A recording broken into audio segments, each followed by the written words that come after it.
बदलेचं दुसरं सत्र संपन्न. शासन आपल्या दारी उपक्रमांतर्गत किन्नरची नोंदणी तर कचरा वेचक महिलांना रोजगारासाठी प्राधान्य. ठाणे महापालिकेचा अर्थसंकल्प तयार करताना शहर विकासाच्या दृष्टिकोनातून ठाणेकरांच्या शहराविषयीच्या सूचनांचा अंतर्भाव व्हावा म्हणून अर्थसंकल्प पूर्व चर्चेसाठी महापालिका आयुक्त अभिजित बांगर यांनी सुरू केलेल्या माझ्या नजरेतून बदलते ठाणे या उपक्रमाचं दुसरं सत्र नुकताच 4 जानेवारी रोजी पार पडलं. या सत्रात ठाण्यातील विविध सेवाभावी संस्थांच्या प्रतिनिधींकडून नागरिक म्हणून शहराविषयी असलेल्या अपेक्षा यावेळी आयुक्त अभिजित बांगर यांनी जाणून घेतल्या. घरकाम करणाऱ्या महिलांच्या मुलांसाठी पाळणाघर, नाका कामगार, वृद्धाश्रमासाठी जागा, कचरा वेचक महिला तसंच किन्नर समूहासाठी रोजगाराच्या संधी अशा विविध विषयांवर सर्वकष अशी चर्चा करून या चर्चासत्रात उपस्थित करण्यात आलेल्या मुद्द्यांवर विचार विनिमय करून निश्चितच मार्ग काढण्याच्या दृष्टीनं महापालिका प्रयत्न करेल असा विश्वासही आयुक्तांनी यावेळी व्यक्त केला. या चर्चासत्रात उपायुक्त वर्षा दीक्षित, स्त्री मुक्ती संघटनेच्या संध्या डोंगरे, नीते फाउंडेशन आणि मोफत अन्नसेवा देणाऱ्या अर्चना मार्गी, रोटी बँकेच्या मनीषा पाटील, जयश्री फाउंडेशनचे हरीशभाई गोगरी, वुमन्स वेलफेअर फाउंडेशनचे शहरी बेघर निवारा केंद्राच्या मीनाक्षी उज्जैनकर, महिला बचत गट कोअर ग्रुपच्या कुंदा घनवटे, कचरा वेचक महिलांसाठी काम करणाऱ्या सविता बालटकर, कचरा वेचक महिला मंगल प्रधान, सामाजिक कार्यकर्ता लक्ष्मीछाया काटे, किन्नर समूहाच्या अमृता सिंग, रेश्मा कांबळे आदीही सहभागी झाल्या होत्या. ठाणे शहरात नाका कामगारांची संख्या मोठी असून नाक्यानाक्यांवर या कामगारांसाठी शेड उभारण्यात यावी, तसंच त्या ठिकाणी शौचालयाची सुविधा उपलब्ध करणं, घरकाम करणाऱ्या महिलांच्या मुलांसाठी पाळणाघरासाठी जागा उपलब्ध करून देणं, शहरात ज्या ठिकाणी बांधकामं सुरू आहेत त्या ठिकाणी काम करणाऱ्या कामगारांना सुरक्षेच्या दृष्टीनं सेफ्टी किट उपलब्ध करावीत, तसंच सुरक्षेबाबत जनजागृती निर्माण करण्याबाबतचे मुद्दे सामाजिक कार्यकर्त्या लक्ष्मीछाया काटे यांनी उपस्थित केले. याबाबत ज्या ठिकाणी बांधकामं सुरू आहेत त्या साईटची यादी घेऊन आपण त्या ठिकाणी महापालिकेच्या माध्यमातून जनजागृती करावी असंही आयुक्तांनी नमूद केलं. जयश्री फाउंडेशन गरीब गरजू लोकांना जेवण पुरवते, तर त्यांनी आजी आजोबांसाठी शाळाही सुरू केली आहे. यासाठी आवश्यक असलेली जागा महापालिकेच्या माध्यमातून द्यावी असं माधुरी पाटील यांनी नमूद केलं. तसंच या शाळा शहरातील विविध भागात सुरू केल्यास ज्येष्ठ नागरिकांची शिकण्याची सुप्त इच्छा पूर्ण होण्यास मदत होणार आहे. समाजातील उपेक्षितांचा विकास व्हावा यासाठी स्वयंसेवक नेमून विविध शाळांच्या माध्यमातून काम केल्यास त्याचा फायदा समाजाला होईल आणि उपेक्षित मुलांच्या समस्याही इतरांना समजतील असंही त्यांनी नमूद केलं. ठाणे महापालिकेच्या माध्यमातून स्वच्छता मोहीम प्रभावीपणे राबवली जात आहे. गृहसंकुलातील दैनंदिन कचरा जमा करण्यासाठी कचरा वेचक महिलांना नियुक्त करण्यात याव्यात, जेणेकरून त्यांना या माध्यमातून रोजगार निर्मिती होईल. एकत्रित केलेल्या कचऱ्याचं वर्गीकरण करून यामधून भंगार स्वरूपात असलेलं साहित्य वेगळं केलं जाईल. या माध्यमातून देखील त्यांना उत्पन्न मिळू शकेल. यासाठी कचरा वेचक महिलांना ओळखपत्र देण्यात यावं, तसंच प्रति घर ठराविक रक्कम सोसायट्यांना ठरवून दिल्यास या माध्यमातून त्यांना हक्काचा रोजगार मिळेल आणि त्याचा भार महापालिकेवर पडणार नाही असं सविता बालटकर यांनी नमूद केलं. तर कचऱ्यापासून खत निर्मिती करण्यासाठी जागा उपलब्ध करून द्यावी अशी मागणी देखील त्यांनी यावेळी केली. समाजातील किन्नर घटकांच्या सर्वांगीण विकासासाठी योजना राबवली गेली पाहिजे. आज हा समाज विखुरलेला असल्यामुळं त्यांची निश्चित अशी नोंदणी नाही. या मंडळींना रेशन कार्ड, आधार कार्ड, पॅन कार्ड आदी सुविधा उपलब्ध होण्याच्या दृष्टीनं महापालिकेनं पुढाकार घ्यावा. तसंच स्वयंरोजगारासाठी काही कर्ज आवश्यक असल्यास बँकांमार्फत अशा प्रकारचं कर्ज उपलब्ध होईल, यासाठी महापालिकेनं मदत करावी अशी मागणी किन्नर समूहाच्या अमृता सिंग आणि रेश्मा कांबळे यांनी केली. शहराअंतर्गत सार्वजनिक ठिकाणी अनेक बेघर असल्याचे दिसून येतात. त्यांच्या पुनर्वसनासाठी महापालिकेनं बेघर शहरी निवारा केंद्र सुरू केलं असून हे काम वुमन्स वेलफेअर फाउंडेशनच्या माध्यमातून करण्यात येतं. सद्यस्थितीत अशा लोकांची संख्या दिवसेंदिवस वाढत असून त्यांना आवश्यक आणि पुरेशा सुविधा उपलब्ध व्हाव्यात यासाठी जागेची आवश्यकता आहे. तरी अशा स्वरूपाची निवारा केंद्र शहराच्या इतर भागातही सुरू करण्याची मागणी मीनाक्षी उज्जैनकर यांनी केली. महिलांचं सक्षमीकरण आणि गरीब आणि गरजू महिलांना रोजगार उपलब्ध व्हावा यासाठी महिला बचत गटाची स्थापना करण्यात आली आहे. या बचत गटाच्या माध्यमातून गृहोपयोगी वस्तू बनवल्या जातात. परंतु योग्य प्रकारे मार्केटिंग करण्याचं ज्ञान आणि माहिती नसल्यामुळे पाहिजे तेवढ्या प्रमाणात बचत गटांची प्रगती होत नाही. यासाठीही महापालिकेच्या माध्यमातून सहकार्य मिळाव्याची मागणी कुंदा घनवटे यांनी केली. या बैठकीत उपस्थित सर्व संस्थांच्या प्रतिनिधींकडून मांडण्यात आलेल्या मुद्द्यांचा महापालिकेच्या वतीनं विचार करून सकारात्मक निर्णय घेण्यात येईल. बचत गटांना चालना देण्यासाठी एकाच प्रकारे उत्पादन करता वेगवेगळ्या वस्तूंचं उत्पादन केलं जाईल यावर भर देण्यात यावा. तसंच काही महिलांना वेगवेगळं प्रशिक्षण देण्यात यावं, जसं रिक्षा चालवणं, संगणक प्रशिक्षण, तसंच शाळांना लागणारे गणवेश तयार करणं, सॅनिटरी नॅपकिन बनवणं अशांचा समावेश असावा, असंही आयुक्तांनी नमूद केलं. ठाणेकर मालमत्ता करदात्यांसाठी करातील व्याज माफी अभय योजना 31 डिसेंबर 2023 पर्यंत मालमत्ता करावरील 100% व्याज माफ. तसेच 1 जानेवारी ते 15 जानेवारी 2024 या कालावधीमध्ये मालमत्ता करावरील 75% व्याज माफ. त्याचप्रमाणे 16 जानेवारी ते 31 जानेवारी 2024 या कालावधीमध्ये मालमत्ता करावरील 50% व्याज माफ. तरी सदर व्याज माफीच्या अभय योजनेचा ठाणेकर करदात्यांनी लाभ घ्यावा.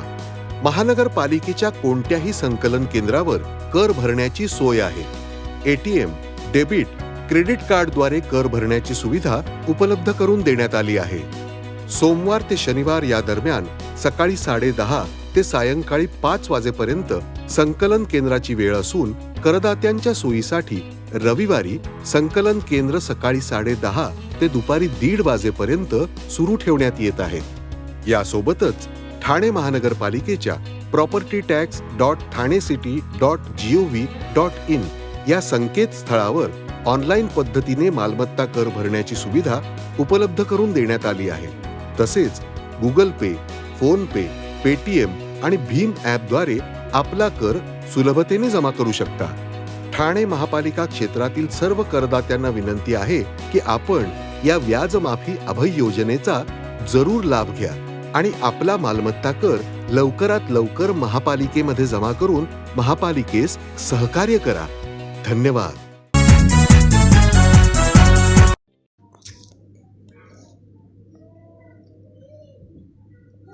वसंतराव डावखरे स्मृतिप्रित्यर्थ भजन स्पर्धेत सिद्धिविनायक विजेते, महिलांच्या गटात अंतर्नाद मंडळ प्रथम.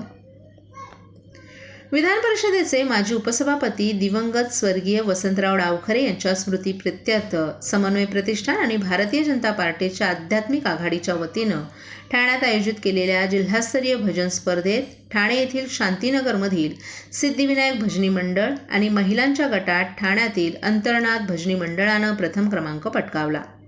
ठाण्यातील डॉक्टर काशीनाथ घाणेकर नाट्यगृहात रविवारी दिवसभर रंगलेल्या या स्पर्धेत ठाणे, अलिबाग, नवी मुंबई, भांडूप, सांताक्रूज, बदलापूर आणि डोंबिवली येथील महिला आणि पुरुष भजनी मंडळांचा सहभाग होता. पुरुषांच्या गटात दिवा येथील गजानन प्रासादिक मंडळानं द्वितीय, अलिबाग येथील श्री बाप्पादेव प्रासादिक मंडळानं तृतीय आणि डोंबिवली येथील गांगेश्वर भजनी मंडळानं उत्तेजनार्थ पारितोषिक पटकावले. उत्कृष्ट गायक म्हणून जयेंद्र पाटील आणि चिन्मय नाईक, उत्कृष्ट तबला पखवाज वादक म्हणून सहदेव सावंत, विनोद मांडवकर, आर्यन कुशे, रोहित घाडेगावकर, प्रणव परब, वैभव मिस्त्री, विराज राणे, साई गावंड, कल्पेश लोणगळे आणि हेमंत तांबोळी यांना बक्षिसं देण्यात आली. पुरुष आणि महिला गटातील विजेत्यांना प्रत्येकी अनुक्रमे 11, 7 आणि 5,000 रुपयांचं बक्षीस, प्रशस्तीपत्रक आणि सन्मानचिन्ह देण्यात आलं. महिला गटात पाचपाकाडी येथील अनुपम भजनी मंडळानं द्वितीय, चरे येथील स्वानंद भजनी मंडळानं तृतीय आणि गावंडबाग येथील स्वास्तिक भजनी मंडळाला उत्तेजनार्थ पारितोषिक मिळालं. उत्कृष्ट गायिका म्हणून भांडूप येथील श्री देव मानोबा प्रासादिक मंडळाच्या आरती पाळेकर, श्वयीनगर येथील ओम नादब्रह्म भजनी मंडळाच्या लोकेश भोईर यांची, उत्कृष्ट तबलावादक स्वानंद भजनी मंडळाचे भास्कर शेजवळकर आणि उत्कृष्ट पखवाज वादक म्हणून विठाई भजनी मंडळाचे हर्षद मिस्त्री यांची निवड करण्यात आली. आमदार निरंजन डावखरे, माजी खासदार आनंद परांजपे, माजी महापौर नरेश मस्के, भाजप जिल्हाध्यक्ष संजय वाघोले, माजी नगरसेवक भरत चव्हाण, मुकेश मोकाशी, नजीब मुल्ला, माजी नगरसेविका स्नेहा आंबरे, रमेश आंबरे, वीरसिंग पारछा, मंडल अध्यक्ष संतोष जयस्वाल आदींच्या हस्ते विजेत्यांना बक्षिसं देण्यात आली. या स्पर्धेचे समन्वय प्रतिष्ठान आणि भारतीय जनता पार्टी आध्यात्मिक समन्वय नौपाडा मंडळ यांच्या वतीनं आयोजन करण्यात आलं होतं. भाजपचे नौपाडा मंडल अध्यक्ष विकास घांगरेकर, आध्यात्मिक समन्वय आघाडीचे नौपाडा मंडळ संयोजक दिलीप नामजोशी, क्षमा पातकर, अर्चना मसे, अनिरुद्ध जोशी, मुकुंद शिंदे, संतोष जोंधळे, अश्विनी वेल्हणकर, ऋषिकेश जोशी, सुशांत पाठक, रंजना हजारे, वैशाली घागरेकर आणि रवी काळे यांनी स्पर्धेच्या यशस्वीतेसाठी मेहनत घेतली. गेली 6 वर्ष सातत्याने समन्वय प्रतिष्ठान आणि भारतीय जनता पार्टीच्या आध्यात्मिक आघाडीच्या माध्यमाने गावकरी साहेबांच्या स्मरणार्थ ही भजनांची स्पर्धाचं आयोजन केलं जातं. सुरुवातीला ठाणे शहर, ठाणे जिल्हा असं मर्यादित आपण ही स्पर्धा घेत होतो, पण टप्प्याटप्प्याने कोकणामधनं, त्याच्यानंतर आज जवळपास राज्यामधनं आपल्याला या इकडे या स्पर्धेमध्ये स्पर्धक सहभागी होत आहेत आणि खऱ्या अर्थाने युवकांपर्यंत किंवा युवकांची आध्यात्मिकशी नाळ जोडण्याचा एक प्रयत्न या भजन स्पर्धेच्या माध्यमाने होतोय. आपण बघितलं की या भजन स्पर्धेमध्ये नवतरुण भरपूर होते आणि एक आनंद वाटतो, एक समाधानही वाटतो की आजचा नवतरुण हा कुठेतरी रील्समध्ये किंवा इतर कामामध्ये किंवा यूट्यूबमध्ये अडकण्यापेक्षा या भजनांमध्येही त्याचा एक वेगळा आनंद घेताना बघितला जातो. त्यासाठी हा कार्यक्रम हा दरवर्षीप्रमाणे आमचा याही वर्षी अतिशय चांगल्या पद्धतीत आयोजित झाला.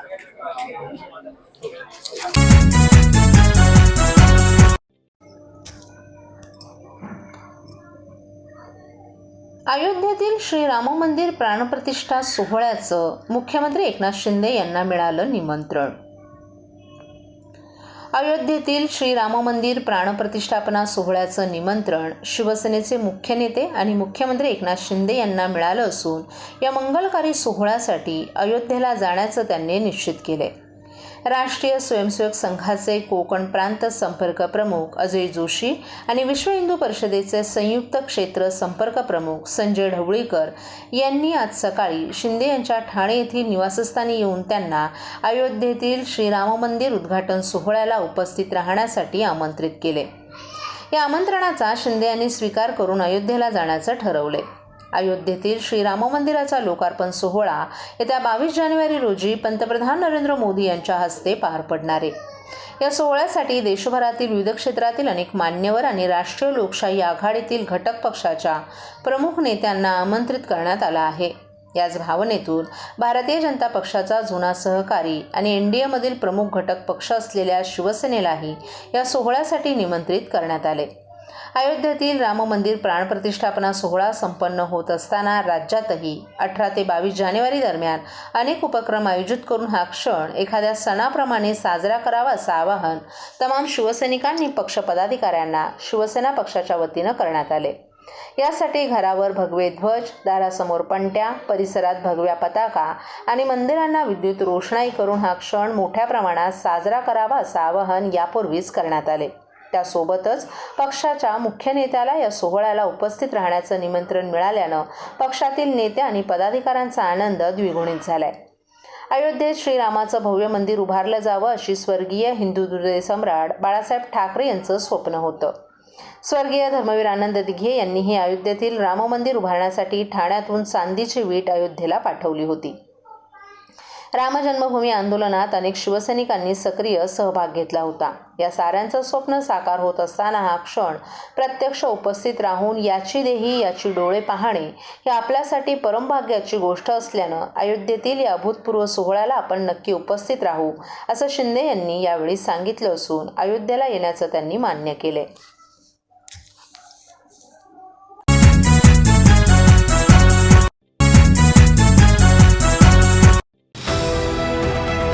TJSB सौर शक्ती कर्ज गो ग्रीन, करा वीज बिलावर बचत. आकर्षक व्याजदर, 84 महिने परतफेड कालावधी, 80% लोन, व्यावसायिक आणि उद्योजकांकरता सुद्धा. अधिक माहितीसाठी तुमच्या जवळच्या शाखेला भेट द्या किंवा संपर्क साधा. 1800-223-466 आणि 1800-266-3466.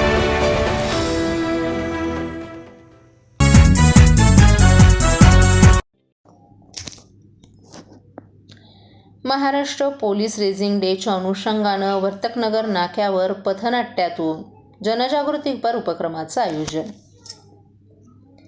पोलिसांबद्दलची नकारात्मक भावना बदलण्याचं आवाहन काही तरुण मंडळींनी शास्त्रीनगर नाक्यावर रविवारी सादर केलेल्या पथनाट्यातून केलं.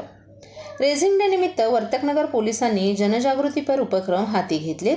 याच उपक्रमाचा भाग म्हणून हे पथनाट्य सादर करण्यात आलं. त्यावेळी हे आवाहन करण्यात आलं. महाराष्ट्र पोलीस रेझिंग डेच्या अनुषंगानं रविवारी सायंकाळी वर्तकनगर पोलीस ठाण्याचे वरिष्ठ पोलीस निरीक्षक सदाशिव निकम आणि संतोष गायकर यांच्या मार्गदर्शनाखाली 7 जानेवारी रोजी सायंकाळी 5 ते 5:30 वाजण्याच्या दरम्यान शास्त्रीनगर नाका येथे पोलिसांचा नागरिकांशी संवाद या विषयावर पथनाट्य आयोजित केलं होतं. यावेळी पोलीस उपनिरीक्षक अजय तिडके, सुरेश लोटे, अंमलदार आणि गोपनीय अंमलदार यांच्यासह पथनाट्य सादर करणारे किरण नागती यांचे 10 ते 12 सहकारीही सहभागी झाले होते. पोलिसांबद्दलची नकारात्मक भावना बदलून पोलिसांना मदतीसाठी पुढे आलं पाहिजे. यातून गुन्हेगारी प्रवृत्तींना आळा घालता येईल, एक चांगला समाज घडवता येईल असा संदेश यातून देण्यात आला. एखाद्या मुलीची छेड काढली जात असताना किंवा अनुचित प्रकार घडत असताना केवळ पोलिसांवरच जबाबदारी न टाकता साध्या वेशातील नागरिकांनीही कर्तव्य भावनेनं मदतीसाठी पुढं आलं पाहिजे असा संदेशही यातून देण्यात आला.